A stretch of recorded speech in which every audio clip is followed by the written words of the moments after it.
Good afternoon. What's up, YouTube? So after the last video, I decided to go ahead and put on the Silvia front end to the S13 here. I've got a small little video. I did some recording on it.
Okay, so if you didn't see up close what I was doing, you got 1, 2, 3, 4.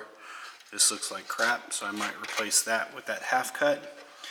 And then there's one back in here that holds this bracket here in place. And that whole bucket comes off, and obviously just take that piece off.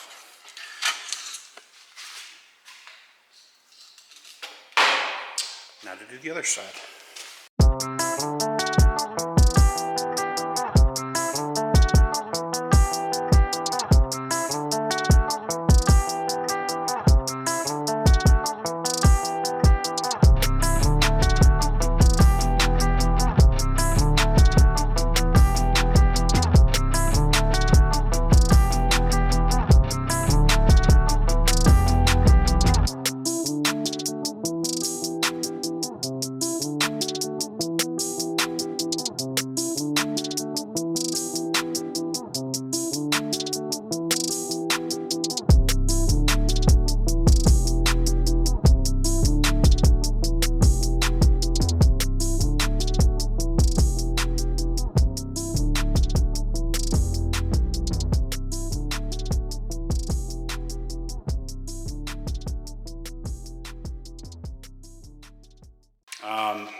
I don't know who put the last fenders on, but the bolt was like that long and ridiculous. But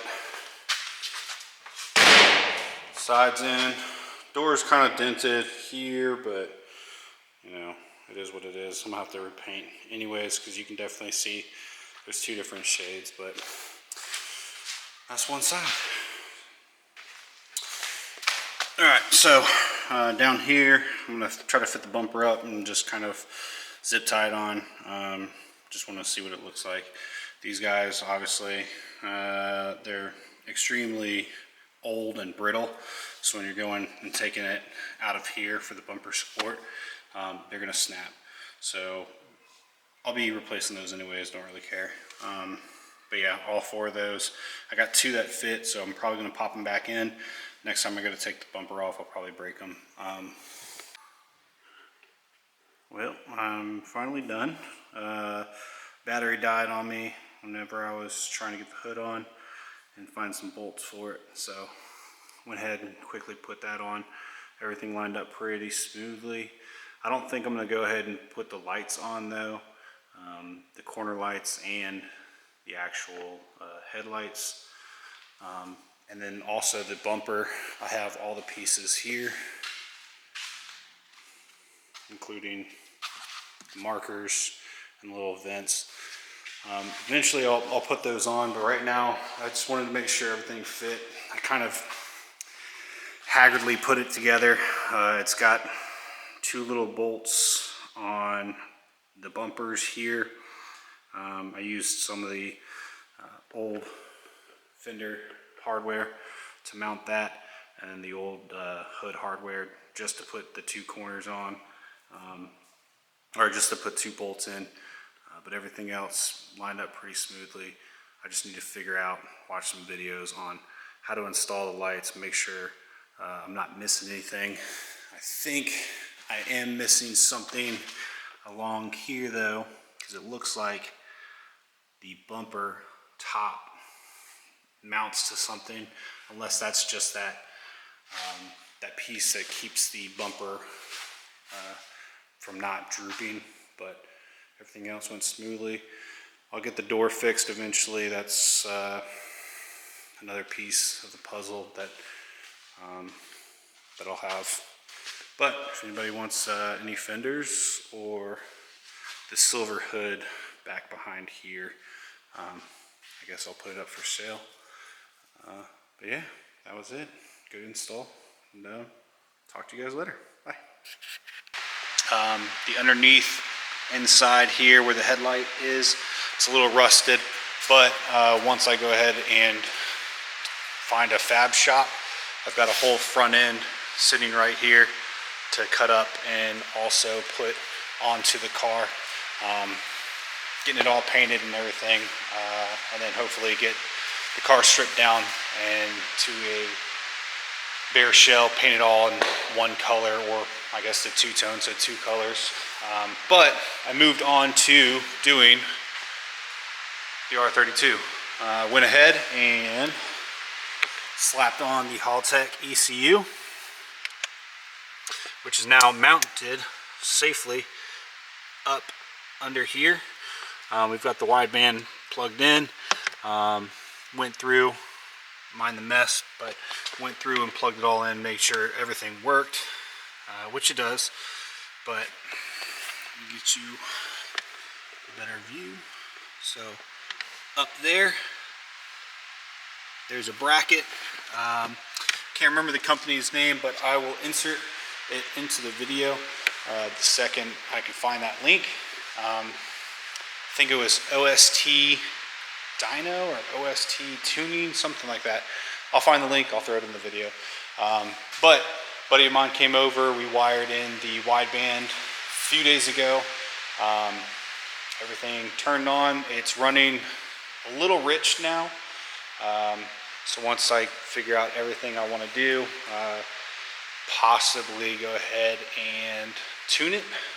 I know it's just kind of a stock block and stock head, so I'm not going to get really too much power out of it.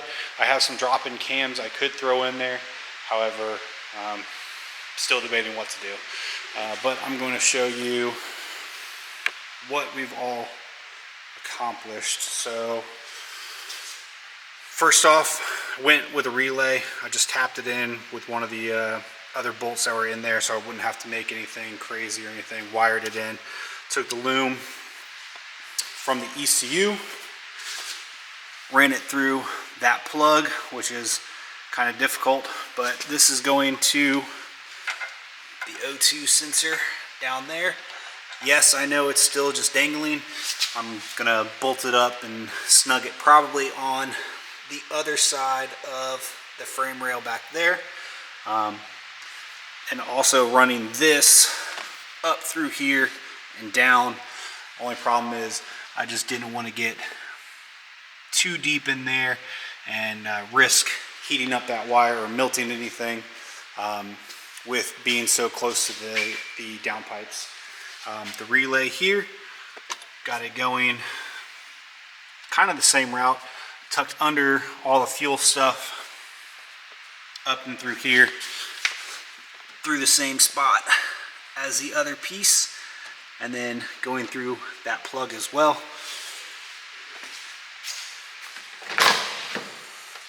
To my can gauge. Also, piggyback off of one of the fuses there for the wire just to be plugged in to power the gauge as well. If you guys are planning on doing this, the best way to do it probably be that. I don't know, you might have some other companies trying to run it. I've seen another guy on YouTube going back down into here and plumbing it through his the AC drain, that little rubber drain. I was just kind of sketched because it sits super close to the twin turbos. I am eventually going to go single turbo, which might not happen right away, but it will be down the road. So I'm just kind of tucking it in, making it look a little clean, and then once I go big single, I can get a custom downpipe made and then just switch it from the twins to the single pipe. So if you are planning to do this, basically what I just did on both sides, taking this piece off with the clips here, you've got a couple of these guys. I know they're difficult to remove sometimes, which I think we had to cut the middle one up in there. So just try your best to get it out as best as possible. I tucked the plastic dust shield up and out of the way. Literally had to push this wire through in order to snug it in here. When you run it, you can also take this little styrofoam plug up here, push it out of the way, and then just run the wire up and then back down through the opposite side of the engine bay. I just did it here just so we can make sure that the O2 sensor was reading and was getting hot. Everything worked out appropriately. So that's good. Relay, same thing on the opposite side. Just tucking it up and out of the way. Yeah. So as far as the gauge goes, like I said, running that wire, that small wire, up and plugging it into one of the fuses. It'll power it. I've got my AFR and the coolant temp. Nothing else on any of the pages though. For that, you can go into your Haltech, or excuse me, the Can Gauge app, which is Gauge Art. It's going to look like this. You download it to your iPhone or to your Android, and you plug it in. It literally follows the you can follow the Haltech guide for it. Your phone will connect using the internet to this gauge, and then you can go in there and set, you know, hey, AFR being on one screen, the other screen could be your coolant, other screen can be your boost, or you can do it 2 or 4 on one page. So I'll start it up and just let you guys, I guess, listen to it, show you how messed up my engine is, because I need to go get it tuned, but I'm not going to say anything about that.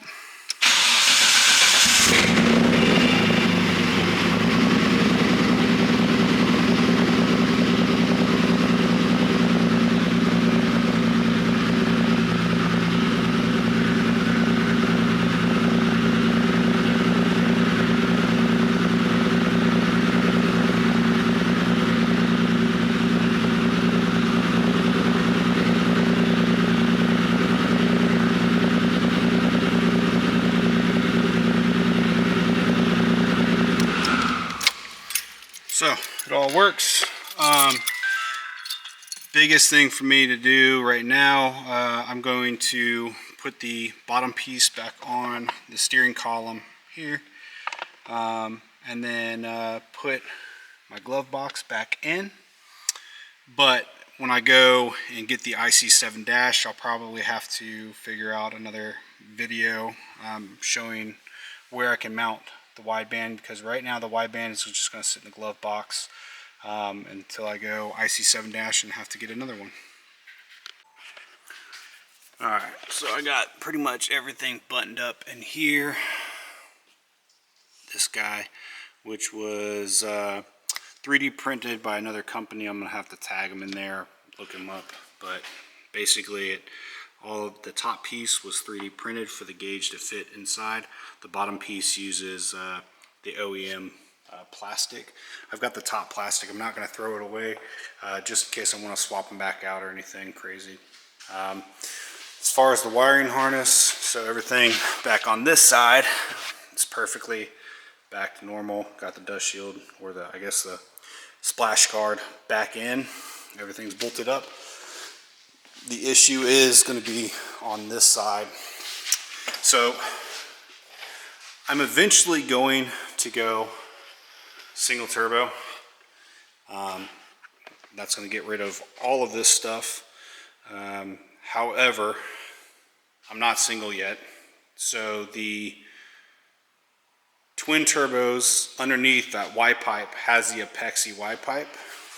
So that guy up there, that Y pipe goes into an eBay test pipe, which I had a bung welded up for it, if you can see, so I can run the O2.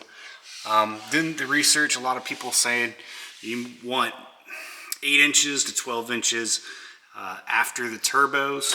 However, I've seen or heard some people say after the twins go into the single piece then goes into the test pipe. So I don't know, maybe that might be the issue and why I'm running too rich, or I don't know what. But I don't want to drill into the epoxy Y pipe, and I'm not going single yet. So my two problems are, one, I don't know if the O2 needs to move forward or back more, or excuse me, forward more. And I don't want to drill into the Apexi Y pipe just in case whenever I do go to sell all the twin turbo stuff, I can sell it all and make money instead of having, you know, a bung welded in and destroying it if nobody wants that, or if someone wants to go for the OEM look plus or whatever. The other thing is routing this O2 sensor. I don't know, I'm kind of picky on how wires are ran. I don't like sloppy work. Figured I could tie it in there. However, that would mean me drilling into the frame, which I'm not really a big fan of. Drilling in the frame's going to cause rust and stuff. So I might just have to figure something out. Get some, like, I don't know. That'll probably be my last bet, is to drill into the frame rail, cover it up with some sort of paint or rust preventative, just so I can hold that wire in place. Yeah, we'll see what happens. I'm also thinking too, because if I were to go up through here and tie it in with that main harness, it won't reach. So where the bung is, probably like right here, and where that O2 sensor will drop down, which would be roughly around here on the car. It gives me about maybe 6 inches or so, so I might have to go back and tap the Y pipe, which I'm not really a big fan of doing. Other than that though, got everything put back together on the glove box. A lot of wires though are preventing me from closing it. Normally, I mean, it can lock. I just don't like the thought of this bundle of wires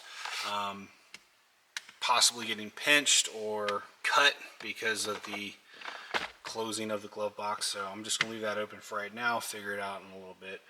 And I don't want to cut into the back side and run the wires through that way either. Alright, so a few days later, I actually had to go and pick up an extension. So that was the O2 sensor there. Haltech has a 3-foot cable pretty much to extend, and it's a big extension. It literally goes from about inside the firewall all the way around. So I've looped it now, instead of having it down through here and then having the wheel well holding the wire up and having it just like sitting here and crossing over on the frame rail. I ordered that 3-foot extension to now be going up through, held back by the AC dump tube, or I guess whatever that exit here is, going up and then pretty much coming out, if you think about up top, coming out through and then running it into the firewall there.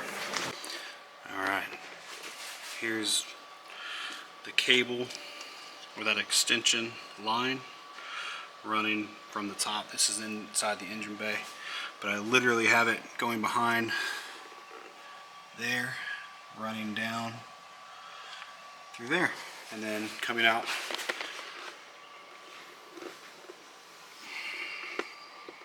I don't know if you guys can see it. Let me get that light.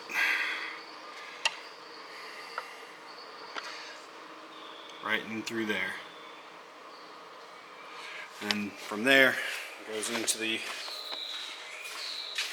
firewall.